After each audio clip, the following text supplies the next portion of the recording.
नमस्कार, आप देख रहे हैं बिग डिबेट। मैं हूं आपके साथ महेंद्र विश्वकर्मा। चुनाव हो चुके हैं तीसरे चरण के और परसेंटेज वोट का आ चुका है। अब जो वोट परसेंटेज 9 सीटों पर तीसरे चरण में हुआ है उनके मायने निकाले जा रहे हैं। ये मायने कांग्रेस अपनी तरह से निकाल रही है तो भारतीय जनता पार्टी अपनी तरह से निकाल रही है। सबसे अहम बात यह है कि इन जो तीसरे चरण के चुनाव हुए हैं या मतदान हुआ है, उन मतदान का जो वोट परसेंट निकलकर सामने आया है उसमें यदि कम कहीं मतदान हुआ है तो भी कांग्रेस का दावा है कि वो प्लस में है या वो सीट जीत रहे हैं, और जहां ज्यादा हुआ है वहां तो वो दंभ भर ही रही है कि हम वहां की सीट भी जीत रहे हैं।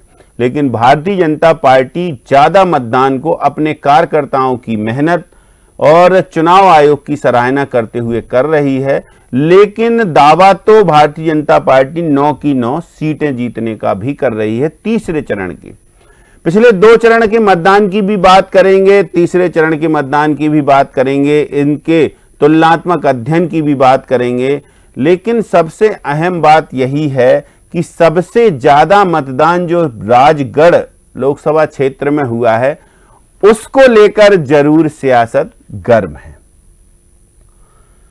तो चर्चा इसी पर करते हैं। हमारे साथ कुछ खास पैनलिस्ट हैं, परिचय कराते हैं आपसे। मिलन भार्गव हमारे साथ जुड़े हुए हैं, भाजपा के प्रवक्ता हैं। अभिषेक गौर कांग्रेस से प्रवक्ता हैं और पॉलिटिकल एडिटर रवि अवस्थी जी हमारे साथ स्टूडियो में मौजूद हैं। सबसे पहले मिलन भार्गव जी आपके पास ही आएंगे। जहां जहां मतदान ज्यादा हुआ वहां तो आप बड़ा श्रेय दे रहे हैं, कार्यकर्ताओं को दे रहे हैं कि हमारे बूथ पर कार्यकर्ताओं की मेहनत है, लेकिन इसके साथ ही 9 की 9 सीटें जीतने का दावा भी कर रहे हैं। कुछ एनालिसिस जुटाया क्या आपने क्षेत्र से?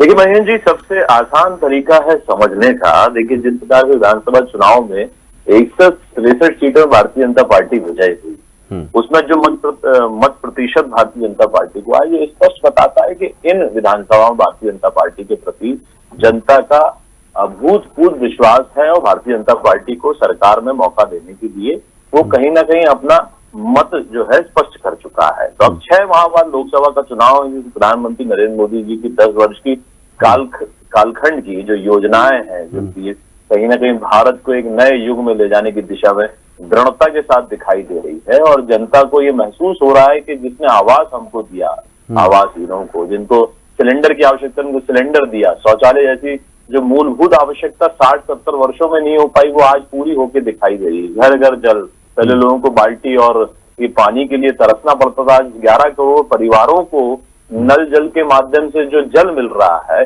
तो इस तरह की जो बहुत सारी योजनाएं जीवन को कहीं ना कहीं मूलभूत आवश्यकता देकर उनकी पूरी करके उनके जीवन बदलने का काम करती है। तो हम पूर्णतः आश्वस्त हैं कि जो मत प्रतिशत बढ़ा है और जो 2 चरणों के बाद जिस प्रकार के उत्साहवर्धन और उत्साहजनक मतदाताओं ने अपना रुझान दिखाते हुए लंबी लंबी कतारों में लगकर अपना मतदान किया है, जो लोकतंत्र का सबसे बड़ा दान है, जिसकी कोई कंपैरिजन किसी चीज से नहीं किया जा सकता। लेकिन वो जो मतदान मिला है तो ये भारतीय जनता पार्टी का प्रत्येक कार्यकर्ता मानकर चल रहा है, हमारा नेतृत्व मान के चल रहा है कि हम ऐतिहासिक बढ़त की तरफ बढ़ रहे हैं और सारे पुराने इतिहास के पन्नों को बदलकर नए पन्ने में ऐतिहासिक जीत दर्ज करेंगे। थोड़े पीछे जाएं, 2 चरणों की बात करें, पिछले 2 चरणों की, तब तो बड़ा चिंता में डाल दिया था भाजपा के संगठन को मतदाताओं ने कम वोटिंग करके। देखिए महेंद्र जी, चिंता होना स्वाभाविक भी है और सबको होना चाहिए, सभी को भी। देखिए, लोकतंत्र है, लोकतंत्र में यदि मतदाता अपने मत का उपयोग नहीं कर रहे हैं तो वो बहुत सारे समीक्षा और कई कारणों पर जाता है, जिसमें भारतीय जनता पार्टी तो ये मान के चल रही है कि जो उनका प्रतिशत है वो तो निकल कर आया, लेकिन जो हमारे सामने वाला दल है, जिस प्रकार की उसकी स्थितियां निर्मित हुई हैं, आज कांग्रेस पार्टी की आप स्थिति देखिए, 100 वर्ष पुरानी पार्टी को प्रचार करना पड़ रहा है अपने चुनाव चिन्ह पर वोट ना दे के नोटा पे वोट डाला जाए, ये उनको प्रचार करना पड़ रहा है। तो बताता है कि कांग्रेस पार्टी की दुर्गति ऐतिहासिक पलों पर चल रही है साहब, ऐतिहासिक क्षण है ये, जब नोटा का प्रचार उनको जोर शोर से करना पड़ रहा है और अपनी पार्टी के वैचारिक और जो विजन है उसको लेकर वो कहीं भी आज जनता के बीच संवाद स्थापित नहीं कर पा रहे हैं। तो उनके प्रत्याशी लगातार भाग रहे हैं, कांग्रेस का कार्यकर्ता घर बैठा है, चुनाव में किस प्रकार के बयानबाजी, नकारात्मक माहौल, राम मंदिर का विरोध करना, महिलाओं के प्रति जिस प्रकार की अभद्र टिप्पणी कर कांग्रेस पार्टी ने अपना चरित्र बता दिया कि एक दलित महिला की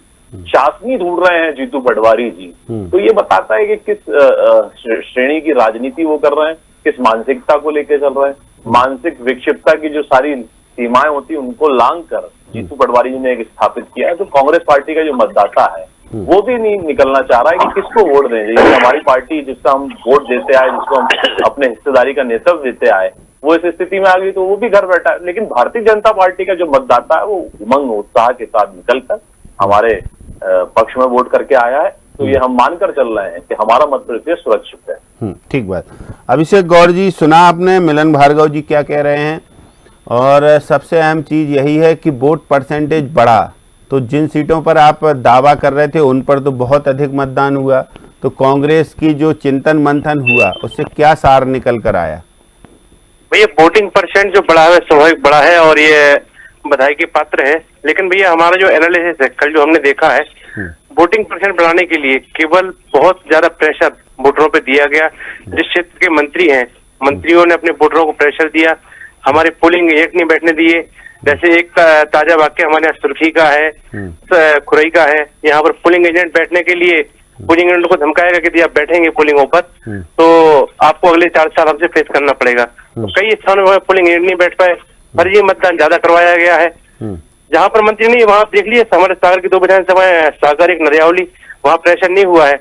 और जैसा कि अभी आप कहेंगे दिग्विजय सिंह जी के यहाँ मतदान ज्यादा हुआ है, तो दिग्विजय सिंह ने सुबह ही एक बयान दिया था कि हमारे पोलिंग एजेंटों को धमकाया जा रहा है, हमारे पोलिंग एजेंटों को जेल में बैठाया जा रहा है। और उनने कई ईवीएम का भी एक मुद्दा उठाया था कि एक ईवीएम में जो काउंटिंग कराई थी 11 वोट डाली, उसे 50 वोट निकल रही हैं। उन्होंने चुनाव आयोग से इसकी शिकायत भी की थी।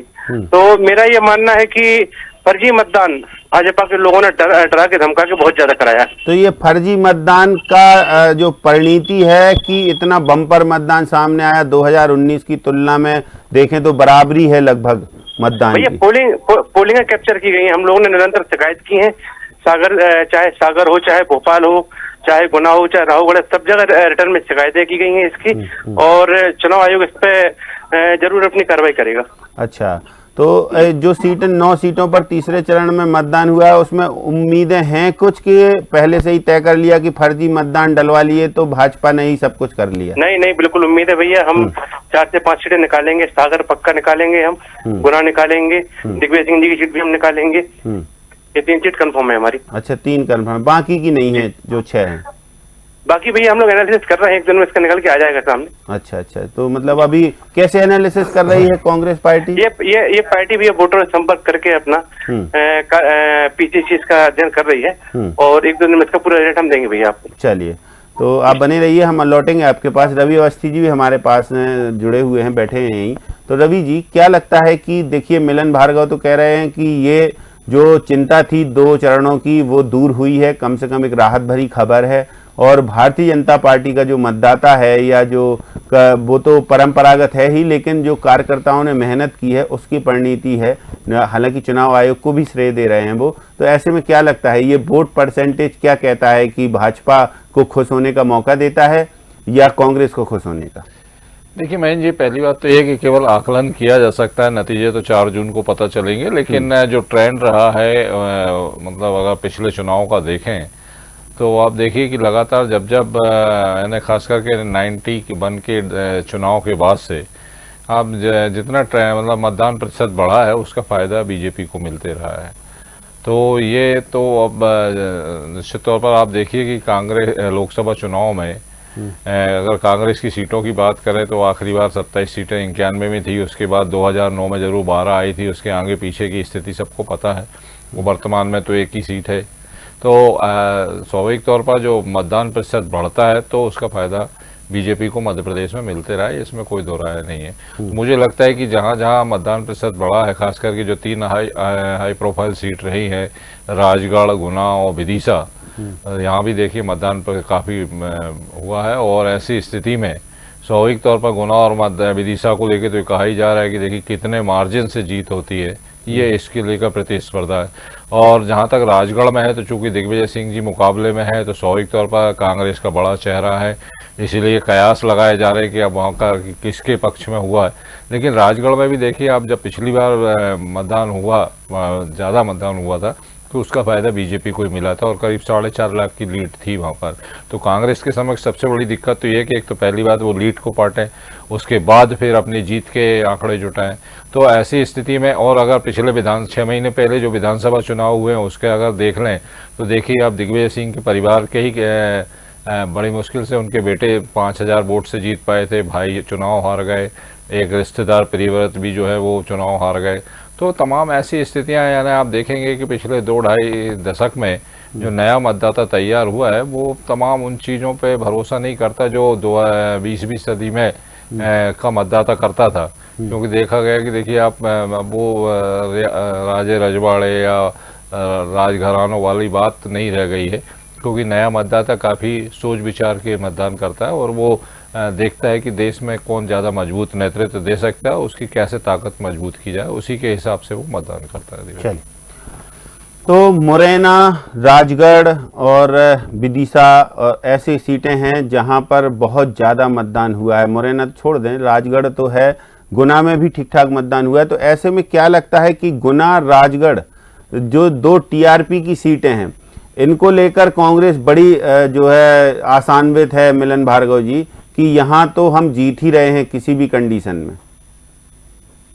देखिए, आशान्वित होने के लिए कुछ ना कुछ आधार होना चाहिए। कांग्रेस पार्टी को ये बताना जरूरी चाहिए कि उनके पास आधार क्या है, किस किन मुद्दों के माध्यम से वो जनता के बीच लोकप्रिय है या वोटों को लेने की अधिकार रखती है, आखिर वो पता है। लेकिन आप देखिए ना, नेतृत्व के ऊपर बार बार जो प्रश्न चिन्ह खड़ा हो रहा है और जिस प्रकार से लगातार इनका ही नेतृत्व जो वरिष्ठ है, जो दशकों तक कांग्रेस पार्टी की सेवा में रहा और कांग्रेस पार्टी के माध्यम से राजनीति करता रहा।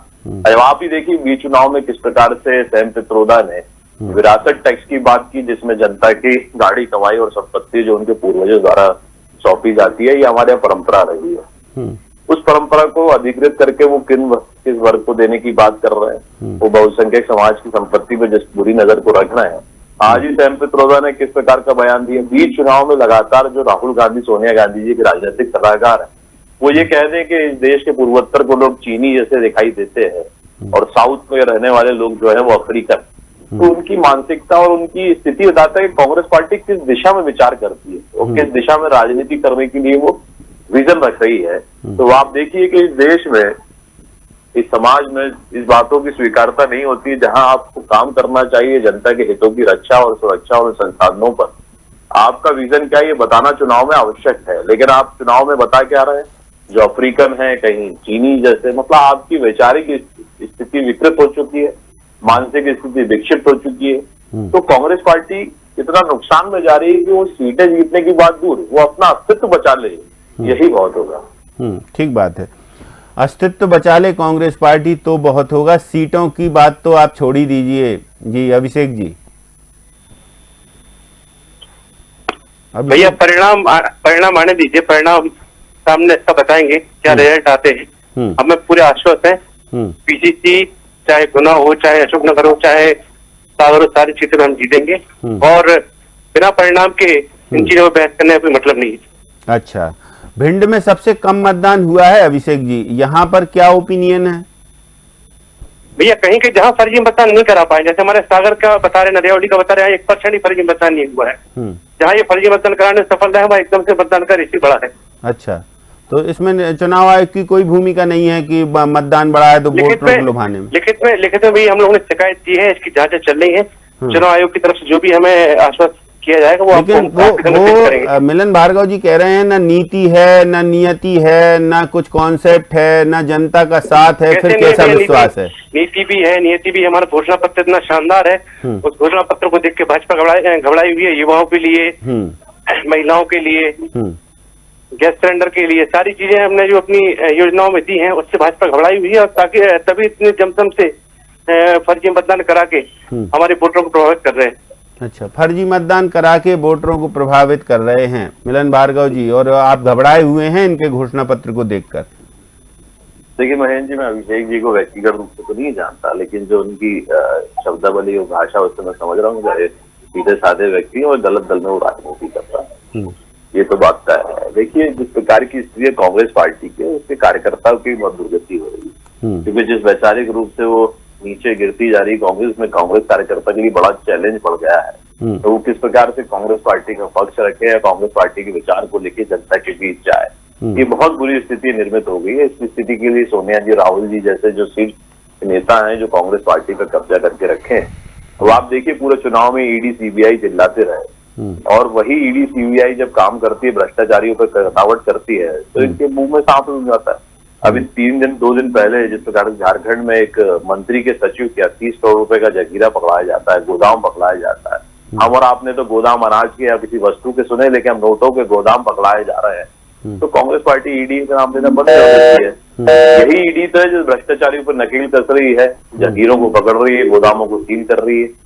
तब कांग्रेस पार्टी की ये स्थिति दिखती है जनता के बीच। जो ईडी चिल्ला रहे हैं, ये भ्रष्टाचारियों का कहीं ना कहीं साथ दे रहे हैं।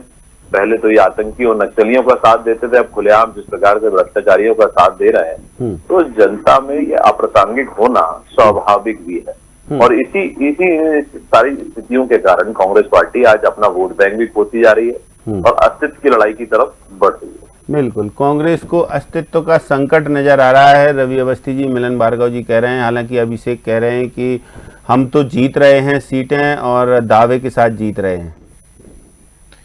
हाँ देखिए महेंद्र जी, हालांकि वो तो खैर ठीक है, वो दोनों प्रवक्ता है, अपना अपना पक्ष रख रहे हैं, लेकिन जिस तरीके के हालात बन रहे हैं, जिस तरीके के बयानबाजी लगातार सामने आ रही है, मुझे लगता है कि कहीं ना कहीं कांग्रेस के लिए घातक है। अब आज ही जैसे मान लीजिए सैम पित्रोदा ने जो बयान दिए हैं, जो बातें कही हैं, मेरे को तो नहीं लगता कि कोई भी हिंदुस्तानी उसको पसंद करेगा, क्योंकि देखिए आप रंग भेद के आधार पर अगर इस तरह का भेदभाव पैदा करते हैं, हालांकि कांग्रेस ने उससे किनारा कर लिया। जयराम रमेश का बयान है कि हमारा इस बयान से कोई लेना देना नहीं है, मगर कहीं ना कहीं देखिए, अगर आपकी, या तो फिर आप उन्हें बिल्कुल ही नाता तोड़ लीजिए, कह दीजिए कि हमारा कोई नहीं है ये, तो बात है। अब वो रह के इस तरह के उलट पुलट बयान देते हैं, और फिर आप नाता भी रखते हैं, और फिर जब बयान देते तो कहते थे बयान से बचता नहीं है, यानी बात भी हो गई और नहीं भी हुई, दोनों ही बातें हैं। तो ऐसी इस तरह की बयान, लालू यादव कह रहे हैं भाई 100% आरक्षण दे देना चाहिए मुसलमान, तो क्या है ये सब। राम गोपाल यादव कह रहे हैं कि मंदिर बेकार है।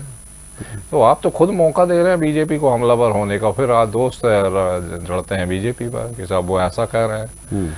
तो सवाल वही है कि आप रह रहे हैं, आप मध्य प्रदेश की बात कर लें, देखिए जीतू पटवारी क्या कह रहे हैं।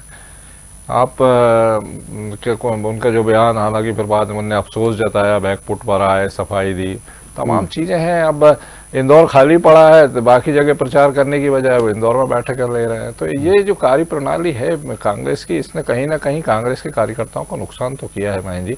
और यही वजह है कि आप देखिए कि लोकसभा चुनाव में लगातार उसे पिछले 3 दशक में आपके पास कोई बड़ा एक्शन प्लान नहीं है कि क्यों आपका वोट परसेंट 40% से नीचे अटका हुआ है, तो उसको कैसे बढ़ाया जाए, क्या कार्य किया जाए, संगठन को कैसे मजबूत बनाए।